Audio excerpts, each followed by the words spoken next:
Pemirsa, menjelang peringatan Hari Kesehatan Jiwa Sedunia pada 10 Oktober 2025, Kementerian Kesehatan mengingatkan pentingnya menjaga kesehatan mental di tengah tekanan sosial, ekonomi, dan bencana yang kian kompleks.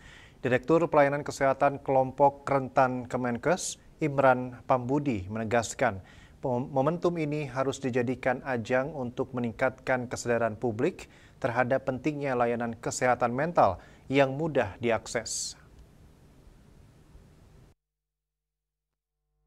Dan sebuah diskusi tim media serta dalam menjelang peringatan Hari Kesehatan Jiwa Sedunia yang jatuh pada 10 Oktober 2025, Kementerian Kesehatan mengingatkan pentingnya menjaga kesehatan mental di tengah tekanan sosial, ekonomi, dan bencana yang kian kompleks. Direktur Pelayanan Kesehatan Kelompok Rentan Kemenkes, Imran Pambudi, menegaskan momentum ini harus dijadikan ajang untuk meningkatkan kesadaran publik terhadap pentingnya layanan kesehatan mental yang mudah diakses oleh seluruh lapisan masyarakat, terutama di masa-masa krisis. Menurut Imran, gangguan jiwa dapat menyerang siapa saja, tanpa batas usia. Imran mencatat saat ini terdapat sekitar 2 juta orang dengan demensia di Indonesia. Jadi, tagline-nya adalah bagaimana kita bisa menjaga sehat jiwa di dalam semua kondisi.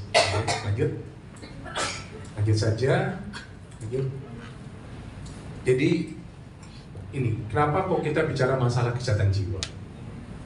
Karena jiwa itu, namanya kesehatan itu jiwa dan raga, gitu ya.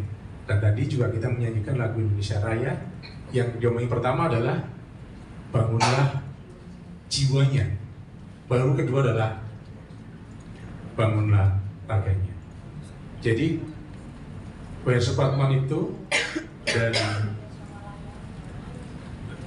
para tokoh pendiri bangsa kita itu sudah sadar bahwa yang dibangun itu adalah jiwanya dulu, gitu ya, baru raganya.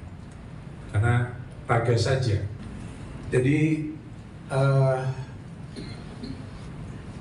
tagline-nya adalah bagaimana kita bisa menjaga sehat jiwa di dalam semua kondisi. Lanjut saja.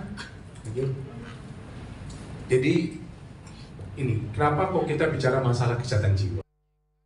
Untuk memperkuat layanan, Kemenkes menyiapkan penambahan 2 tenaga baru di puskesmas, yakni fisioterapis dan psikologis klinis. Namun Imran mengaku layanan kesehatan jiwa di puskesmas belum sepenuhnya optimal. Dari Jakarta, Julius Warte dan Ketut Sumadiasa melaporkan.